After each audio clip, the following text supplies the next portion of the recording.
Why do you dislike Trump so much? Let me ask that. Yeah, I have so many reasons. Would you like a single sentence, a The biggest one, paragraph? the biggest point, I would say. So you want like my largest and longest explanation insofar as why I don't like Trump? Yeah, sure. Are you positive? It could take a minute. Yeah, yeah, go ahead. I have time. Okay.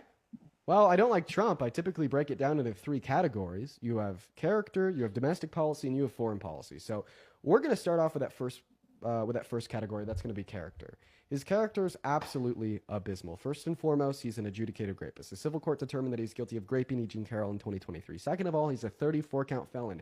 He was found guilty of 34 felonies for sending hush money to a porn star that he slept with, cheated on his wife with prior to this 2016 election, and then misclassified them as business expenses. So 34 count felon, adjudicated rapist. Not to mention, he's also like pretty racist. He told people to essentially not vote for Obama because Obama's black by saying that he's born in Africa with no reason, even though Obama has a birth certificate from Hawaii. He also called for the death penalty for the exonerated Central Park Five years after they were exonerated. And then in the 90s, he called all black people lazy in 92, then reaffirmed that something that he said in 97.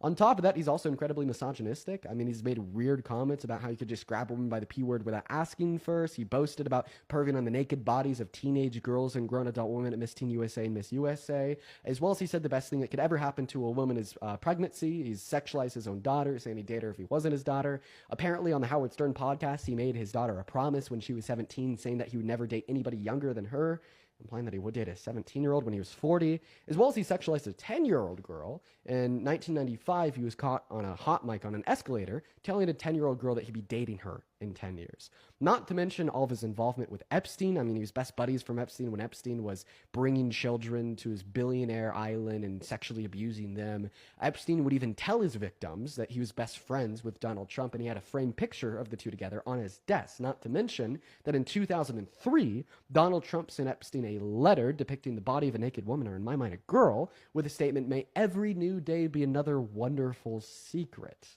And that's just the beginning about his character. He's a chronic liar. In his first term, he told over 30,000 lies. He's told the largest lie that any sitting president has ever told when he denied the outcome of the 2020 election and convinced 72% of all Republicans in the country to also deny it, instilling virtues of distrust in our civil electoral processes. He's also a raging narcissist. Once again, he baby raged to in 2020 when he lost the election to the point that he literally tried to rig and steal it back. Third of all, he's just an egotistical power maniac. He doesn't care about any check nor balance. That's why he called for the termination of the Constitution in December of 2022. That's why he's been firing and replacing judges with no experience to further his agenda. And that's why he's explicitly violated the Constitution like 7 times in the last 250 days in office, ranging from attempting to take our 14th Amendment rights from us with Executive Order number 14160, calling for a termination of the 22nd Amendment when he said he wanted to run for a third term, or violating the First Amendment 3 weeks ago when he tried to ban burning of the American flag, even though the Supreme Court ruled that was expressly protected under the First Amendment in 1989. Now, those are some facts about his character. Of course, there's more. Let's go ahead and move on to domestic policy. His domestic policy is just absolutely atrocious. We'll start off with economic policy. So, in July of this year, he passed a $4.5 trillion bill, the largest spending bill ever passed in the American Congress, by the way. So say goodbye to conservatism in relation to our nation's spending or debt.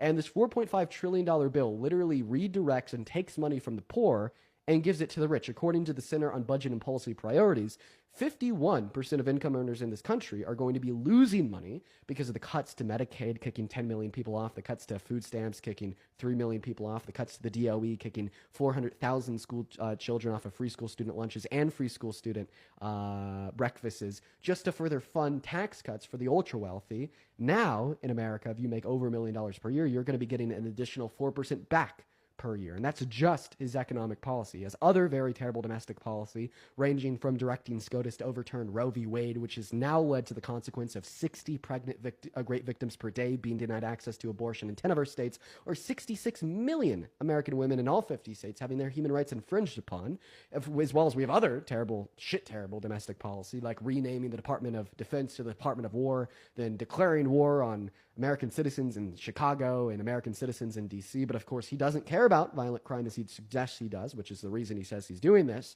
because he pardoned 72 violent offenders that tried to beat up and kill cops on January 6th at our country's capital, such as DJ Rodriguez, who gave Officer Fanone a goddamn heart attack by driving a stun gun into his neck. Donald Trump let him out 8 years early and gave him a full and complete presidential pardon. Not to mention his terrible immigration policy, the mass deportation. He wants to remove every single undocumented immigrant from this country. That's going to destroy us. According to the American Immigration Council, if we do that, our GDP will fall by a projected $1.1 through $1.7 trillion per year, which is going to destabilize American industries. It's going to increase joblessness claims. It's going to slow GDP growth. It's going to increase poverty, increase crime. Everybody's fucked. We're all fucked. Not to mention, it costs $2 trillion to do it in the next 10 years because we'd be removing 8.3 million of our workers and 11 million of our consumers that pay close to $100 billion per year in taxes. And so there's a little bit about his domestic policy. But his foreign policy is even worse. I mean, he's just bending the knee to Israel. He's saying, oh, what do you need from us so you could continue to genocide more innocent Palestinians? Or, I don't know, he's signing very terrible agreements with the Congo just to exploit them for more of their minerals, so on and so forth, while not ending their conflict with the Rwandan M23 insurgents, but claiming he did. Or imposing tariffs on every single one of our allies, which has now led 23 countries globally to stop all parcel shipments into this country. And is now leading to an increase in power held by other countries like China, Russia, and so on. So we'll stop there. That was about 10 minutes.